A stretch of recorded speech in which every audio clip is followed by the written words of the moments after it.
The morning sun streamed through the windows of the small but peaceful home in the suburbs. John, a retired Navy SEAL, sat at his kitchen table, sipping coffee. The years of military service had given him a certain sense of discipline and calm. He no longer had the thrill of combat to drive him, but he found satisfaction in the quieter life he now led with his family. John had always appreciated the simple things, the sound of birds outside, the way the neighborhood looked in the early hours, with its neat lawns and carefully maintained homes. The suburban life had its perks, especially after years of intense military duty. It was quiet, organized, and, most importantly, free from chaos. But on this particular morning, peace was about to be shattered. It started with a loud knock on the front door. John, who had already learned to trust his instincts, immediately felt something was off. He stood up, his military training kicking in, scanning the house for any signs of trouble. He wasn't used to visitors at this early hour, and certainly not ones who knocked like they had something urgent to discuss. With a slight frown, John walked toward the door. As he opened it, he was greeted by two figures in polo shirts, their faces stern and businesslike. One of them, a middle-aged man with a clipboard in hand, looked at John with a practiced glare. The other, a younger man, stood slightly behind him, eyes darting around the neighborhood. "Can I help you?" John asked, his voice calm but firm. He had dealt with many tense situations before, and he wasn't about to let his guard down now. "We're with the homeowners association," the older man said, not offering a handshake or any formal introduction. "We're here to inform you that you're in violation of several community rules." His tone was matter-of-fact, like this was something he did every day. John raised an eyebrow. "Violation? I don't believe I've done anything wrong." His home was well kept, the grass in the front yard neatly trimmed, the paint on the house was fresh, and everything was in order. What could they possibly be talking about? The man flipped open his clipboard and started listing a series of complaints. "Your yard has overgrown plants," he said, pointing toward the side of the house. John looked over at the small patch of greenery that bordered his property. Yes, a few vines had climbed up the fence, but they weren't out of control. They hadn't been a problem for anyone, certainly not for his neighbors. "And your mailbox," the man continued, "it doesn't match the standard model for the neighborhood. It's supposed to be white, not green." John's jaw tightened. It was ridiculous. His mailbox had been the same color for years, and no one had ever mentioned it before. He had lived here for almost a decade, kept to himself, never caused any trouble. This felt like an attack on his quiet life. "Are you serious?" John asked, disbelief creeping into his voice. "You're telling me I'm being fined for a few plants and a mailbox? What's next? Are you going to start dictating what color socks I wear?" The younger man shifted uncomfortably but didn't say anything. The older man, however, didn't seem bothered by the sarcasm. "These are the rules," he said, clearly sticking to the script. "We're required to enforce them. And if you don't fix these violations, there will be consequences." John crossed his arms, his frustration growing. "I've been living here for years, and you're telling me that now, after all this time, my house is suddenly an issue?" The older man didn't answer directly but instead pulled out a small notepad and began scribbling. "You have 7 days to make the necessary changes. If you don't, we'll have no choice but to issue a fine." John could feel his anger rising. He wasn't one to back down easily.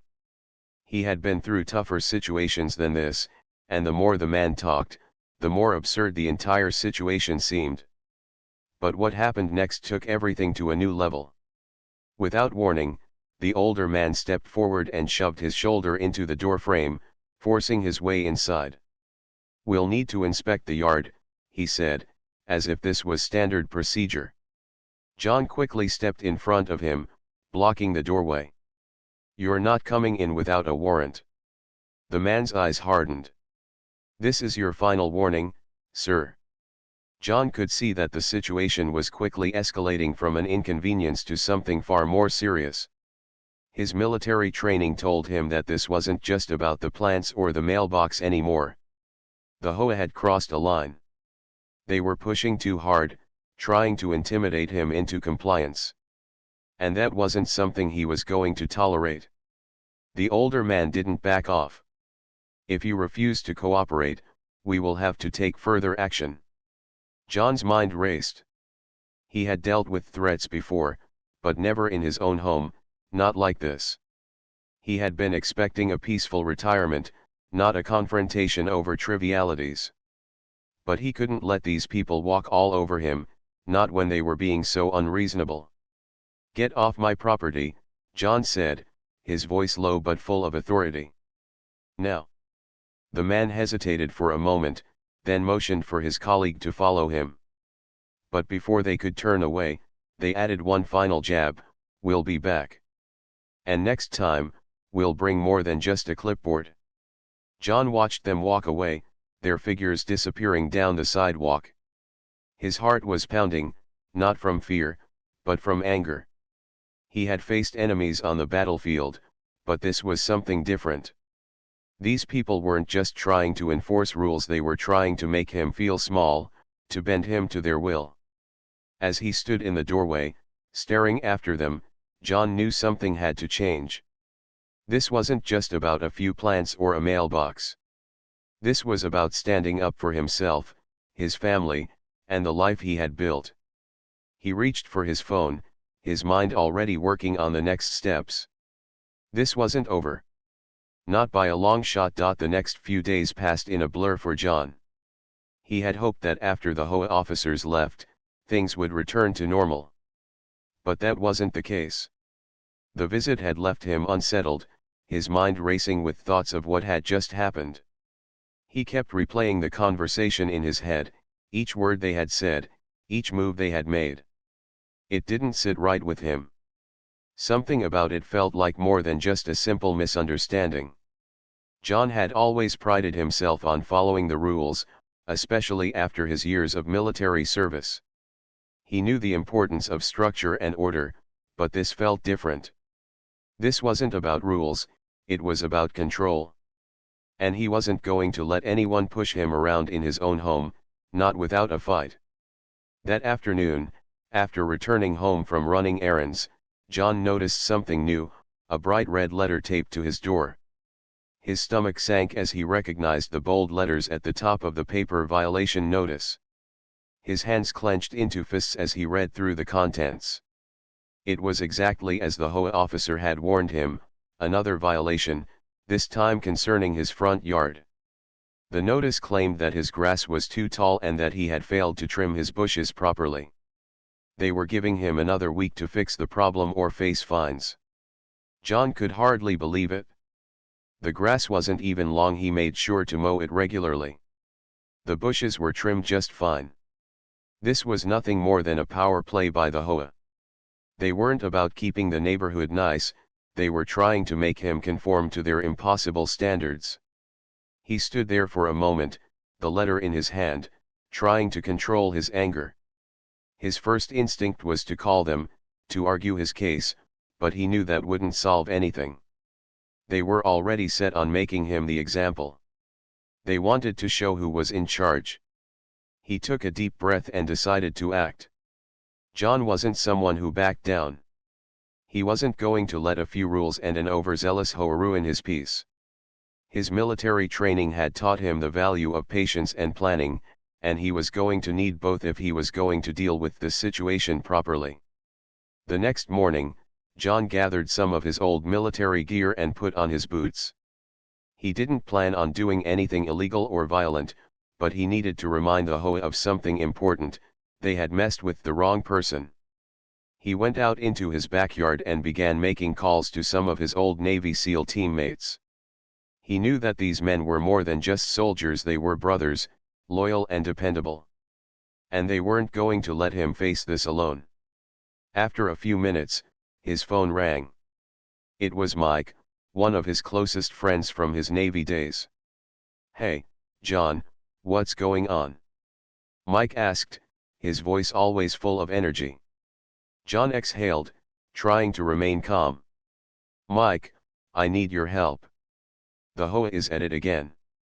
They're trying to fine me over some nonsense violations, and I'm not going to just sit here and take it." Mike chuckled, though John could hear the concern in his voice. "What did they do now?" "They're fining me for the grass and bushes." "But it's not just that," John replied, shaking his head as if the whole situation was too absurd to fully explain. "It's the way they showed up at my door, barging in like they owned the place. They think they can push me around. And that's not something I can let slide." "I hear you, John. You've got a point. These HOA people think they run the world. But I know exactly how to handle them. Let me get the team together." John smiled at the thought of his old SEAL team. These were men who had seen it all: dangerous missions, impossible odds, and countless life-threatening situations.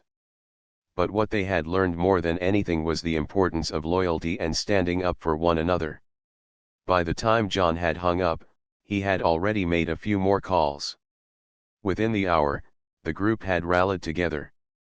One by one, his friends began arriving, each of them eager to help John in whatever way they could. They were a tight-knit group, even though years had passed since their last mission together. "All right, John," Mike said when he arrived, "tell us what's going on." John explained the situation in detail, how the HOA had barged in, how they'd issued the violation, and how they seemed intent on pushing him until he gave in. His friends listened carefully, nodding along. "We need to let them know that we won't be intimidated," said Greg, another former SEAL. "This isn't just about grass and bushes. This is about respect. And we can't let them get away with disrespecting you like this." John agreed. He wasn't about to let the HOA think they could walk all over him. But he knew that if they just barged into the HOA's headquarters without any plan, things could escalate quickly.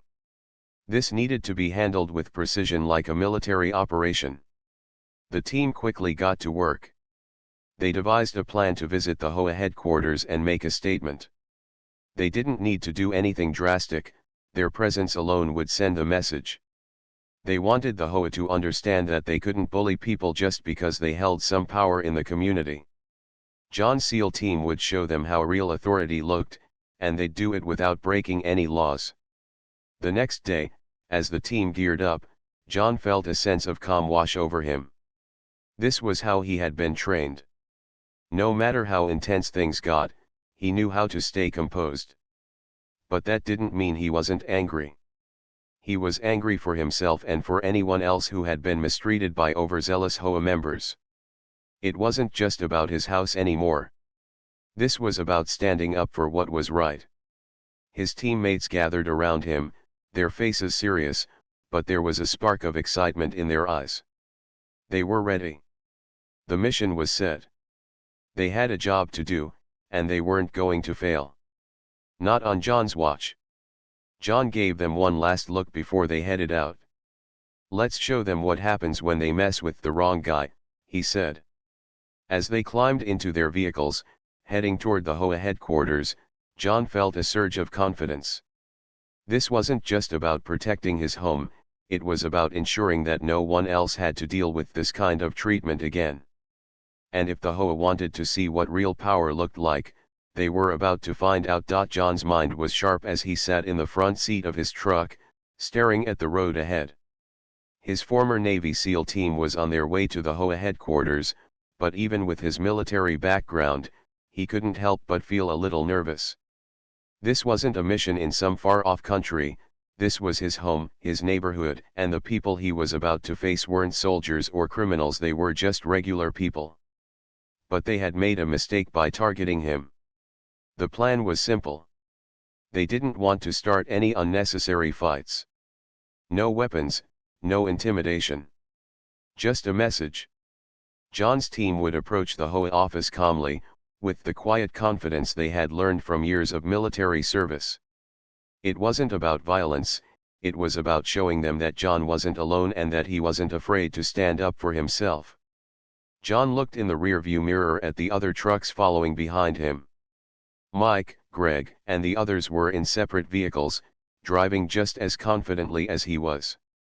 It was strange, he thought, how easily they had fallen back into their old rhythm. There was something about the brotherhood they shared that made everything seem possible. Even in the face of an absurd situation like this one, he felt sure they would succeed. The drive to the HOA headquarters took less than an hour, but in that time, John's thoughts were running wild. He thought about the first time he had joined the Navy, how it had changed him.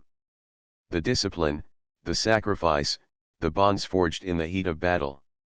He'd never expected to be in this situation, fighting over something as trivial as a few plants and a mailbox. But as much as he didn't want to admit it, the fact that it had come to this, his former team being called in to handle a neighborhood dispute, was almost comical. But it wasn't about the plants or the mailbox anymore. It was about respect. It was about not allowing anyone, no matter who they were, to trample over him or his family. The HOA's arrogance had pushed him too far, and now he was going to stand up for what was right. When they finally arrived at the HOA building, the team parked their vehicles in a nearby lot. They all met up outside, standing in a tight circle. No one said much. They didn't need to. There was an unspoken understanding between them, a bond that was stronger than words. "All right," John said, looking at his team. "We go in, we make it clear we're not backing down. We don't cause a scene, we don't break anything, and we don't hurt anyone. We just make sure they know we're here, and we're not going anywhere." Greg, always the strategist, nodded. "We'll make it clear we mean business, but we don't cross any lines. Let's keep it clean." They all nodded, and with that, they made their way to the front door of the HOA building. The receptionist inside glanced up as they walked in, her expression one of surprise and confusion. She had clearly not expected a group of men like this to walk through the door. John stepped forward. "We need to speak with someone in charge," he said calmly. His voice was low, but there was no mistaking the authority behind it. He wasn't a person to be ignored. The receptionist hesitated but eventually picked up the phone and dialed the main office. Within a few minutes, a man in his late 40s, dressed in a suit, appeared from the back of the building. He looked at the group of them warily, a mix of curiosity and discomfort in his eyes. "You must be the one who's been causing problems," the man said, trying to sound confident but clearly uncertain about the situation. John met his gaze, not backing down. "I'm not the problem here. You've been making unreasonable demands, and it's time we talk about it." The man looked around at the team, his eyes lingering on their muscular frames and military demeanor. He could tell immediately that this wasn't just a casual visit. These men weren't here to play games. But he tried to keep his composure. "What exactly do you think you're going to accomplish by barging in here like this?" he asked, his tone edging on defensive. John's gaze was steady. "We're not here to make threats or start a fight. But we will make sure you understand that you've messed with the wrong person. You've been pushing for too long, and now it's time to stop." Greg, who had been silently observing, stepped forward and added, "This isn't a joke. You've crossed the line, and it's time to be accountable." The man looked at them, his discomfort growing.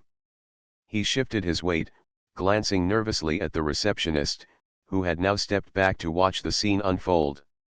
"Look, I don't know what you're expecting from this, but we've got rules, and they need to be followed." John stepped closer, his voice unwavering. "You're not listening. This isn't about your rules. It's about respect. It's about knowing when to stop pushing people too far. And you've pushed too far. We're not asking for much. We just want you to understand that we won't stand for this anymore." The tension in the room was thick. The receptionist remained silent, clearly unsure of how to react. The man in the suit looked around at the team, his face reddening slightly, as if he realized he had underestimated them. "We don't want any trouble," the man said, trying to regain control of the conversation. "We just need to make sure everyone is following the community guidelines." John smiled, but it wasn't a warm smile. "And what happens when you target the wrong person? What happens when you step on the wrong toes?" The man seemed to consider this for a moment. He wasn't used to this kind of confrontation. Normally, people just folded under pressure. But these men weren't normal. They weren't scared of anything. And it was clear they weren't going to leave until their message had been heard. "We've been more than reasonable," the man finally said, but his voice was softer now, more uncertain. "Well," John replied, "it's time for you to be reasonable too." With that, the team turned to leave. They didn't need to do anything else. They had made their point clear. The HOA wasn't going to mess with John or anyone he cared about anymore. The team knew that this visit had accomplished exactly what it needed to. They had made their presence felt. And while there had been no violence, no threats, and no broken rules, the message was loud and clear. As John and his team walked back to their vehicles, a sense of satisfaction settled over him. This was how it had to be done. No violence. No chaos. Just a simple, clear message: don't mess with people who know how to fight back. The HOA had learned a lesson that day, one they wouldn't soon forget. The next morning, the team met again, this time at John's house. The visit to the HOA headquarters had been a success, but John could tell that the job wasn't quite finished yet. There was a tension in the air that couldn't be ignored. The HOA had been rattled, but they hadn't given up. John knew they would be back, and this time, they would come prepared. The doorbell rang, breaking John from his thoughts. He opened the door to find Mike standing on the porch, a serious look on his face. "They're not done, John," Mike said, shaking his head. "I've been talking to some of the neighbors, and the word is out. The HOA isn't going to let this slide. They're talking about stepping up their efforts." John sighed. He had suspected as much. The HOA had more resources than he'd realized, and they wouldn't take kindly to being challenged. But he wasn't going to back down. His team had made their point clear, but now it was time to finish what they had started. "We can't just wait for them to show up again," Greg said, walking into the living room. "We need to be proactive. We need to make sure they know we're serious about this." John nodded. "Exactly. We're not going to wait for them to come to us. We'll show them we mean business, and we'll do it in a way that sends a message they won't forget." The team gathered around the coffee table, discussing their next steps. This time, they were going to take a different approach. Instead of showing up at the HOA office again, they would make sure the message hit closer to home literally. They weren't just going to visit the office, they were going to target the very heart of the HOA's power, their reputation. John knew that most people didn't like confrontation. They didn't want trouble. They just wanted to live their lives in peace, and that's what the HOA had taken from them. It wasn't just about him anymore. It was about everyone who had been harassed by these people, who had been bullied into compliance over silly little things like lawn care and mailbox colors. John wasn't going to let that happen to anyone else. He glanced around at his friends, his brothers in arms. "We'll make sure they understand that this goes beyond just me. This is about the community. It's about standing up for what's right." They all agreed, and the plan was set. Over the next few days, the team quietly went to work, gathering information about the HOA's board members, their families, and their businesses. They weren't going to make any threats. They weren't going to cause any damage. But they were going to shine a light on the HOA's tactics.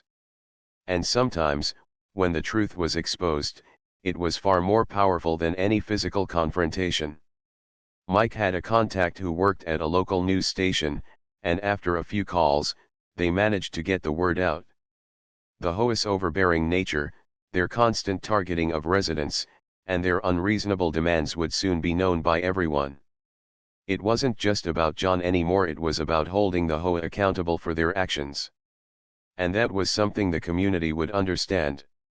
John had his doubts about involving the media.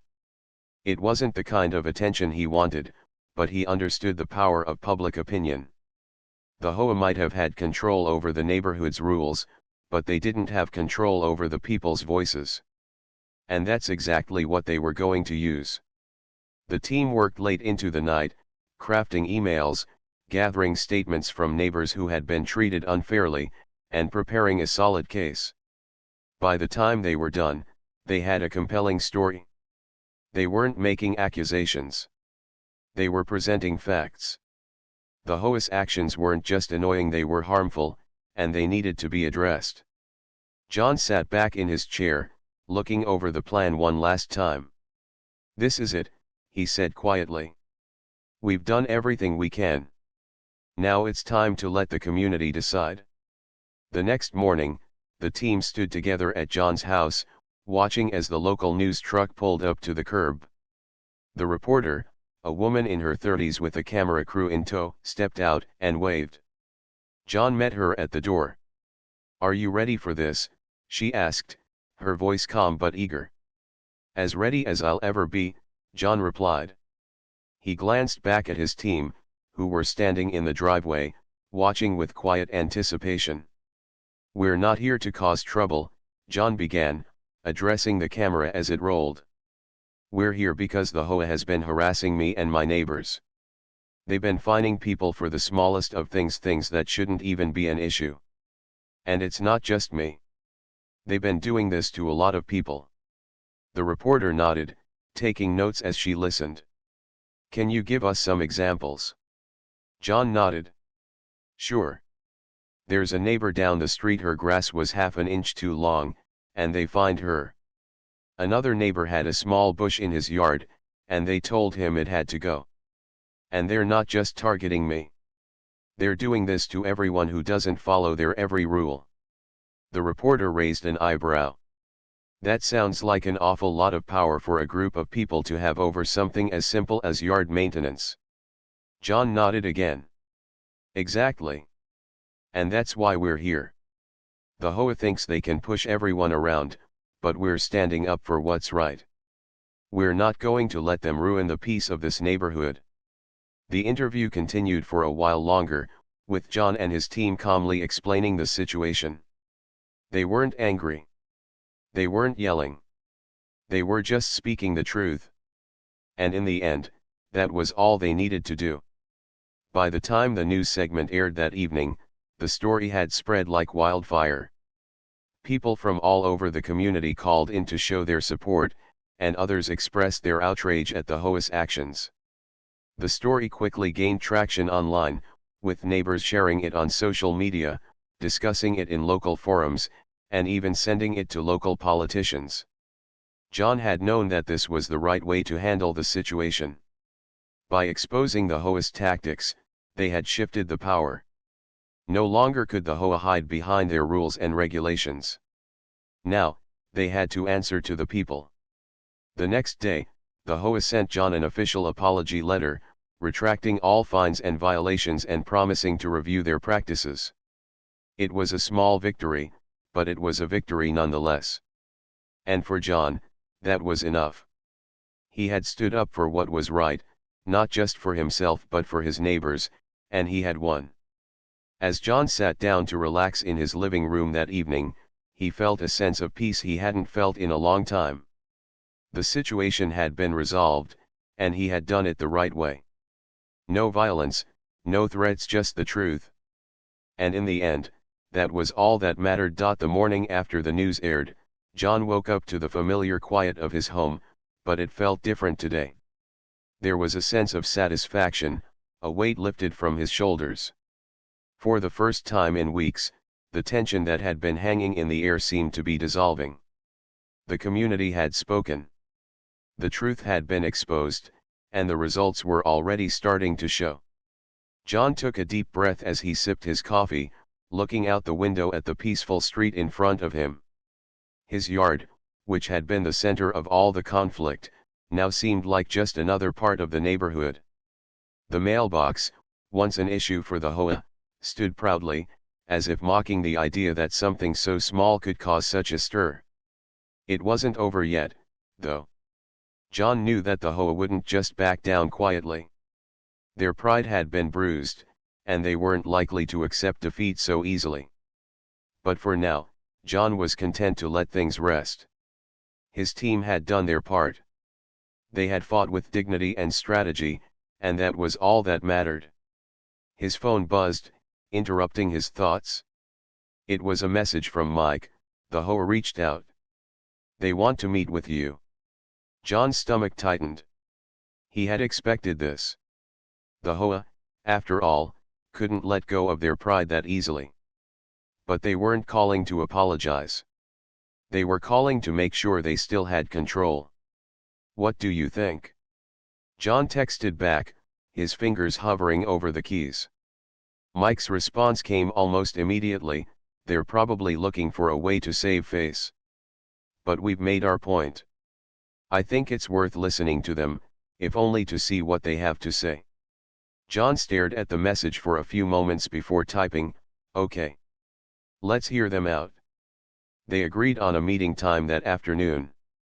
John didn't know what to expect, but he wasn't about to walk into the room unprepared. The HOA might have thought they could scare him into submission, but he wasn't someone who took threats lightly. He was a man who valued respect above all else, and that's what they had to understand. When the meeting began, John walked into the conference room, his posture straight and confident. The board members of the HOA were already seated, looking tense. The tension in the room was palpable, but John remained calm. The head of the HOA, a man named Mr. Thompson, cleared his throat as John took his seat.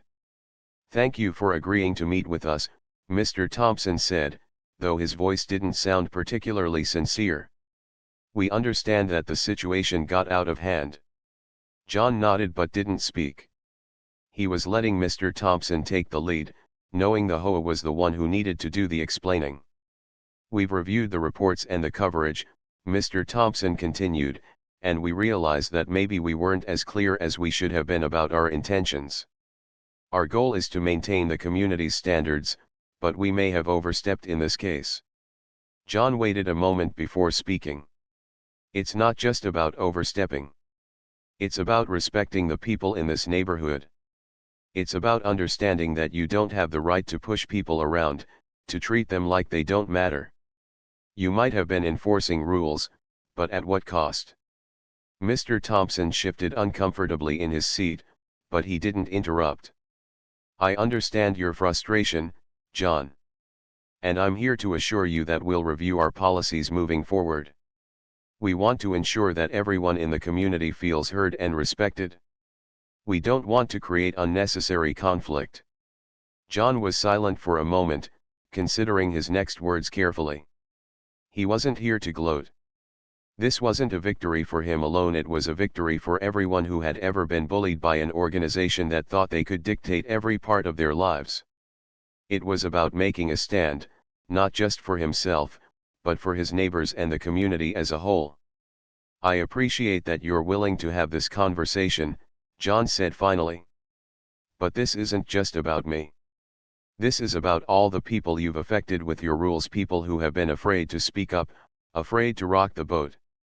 You've made people feel like their homes weren't their own. And that needs to change." There was a long pause as Mr. Thompson processed John's words.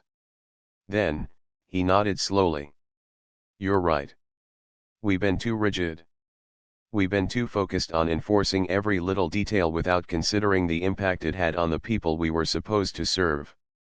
The conversation went on for nearly an hour, with John and the HOA board members discussing possible changes to their policies. The meeting wasn't confrontational, but it was clear that the HOA understood the gravity of the situation now. They had underestimated the power of one person standing up, but they had also underestimated the strength of a community willing to rally behind that person. As the meeting came to a close, Mr. Thompson extended his hand to John. "We'll make the necessary changes, John. and we'll make sure to communicate better with the residents moving forward. We don't want any more incidents like this." John stood up, shaking Mr. Thompson's hand firmly. "I'm glad to hear that. And just so you know, I won't stand by and let anyone take advantage of this community again." With that, John left the meeting, feeling a sense of closure. It wasn't perfect, and it wasn't exactly the way he had imagined it. But it was progress. The HOA had recognized their mistakes and promised to make things right. They had agreed to reassess their policies, to put more effort into understanding the people they were supposed to represent. The next few weeks passed quietly. The HOA began to hold community meetings, asking residents for feedback about their experiences. They started taking a more collaborative approach, making it clear that they valued the input of the people who lived in the neighborhood. The fines stopped, and the harassment that had once plagued John and his neighbors faded into the past. For John, it was a victory not just because he had won the battle, but because the community had come together. His neighbors felt safer, more respected, and more in control of their own homes. John had learned that standing up for what's right often meant fighting not just for yourself, but for others as well. One evening, as John sat on his porch, watching the sunset, he felt a sense of peace. He had fought for his home, his family, and his neighbors, and he had won. Not through force or anger, but through determination, strategy, and the unwavering belief that what was right would always prevail in the end. As he looked out over the quiet neighborhood, John smiled. It was good to know that peace had returned to his corner of the world. And that, in the end, was the most important victory of all.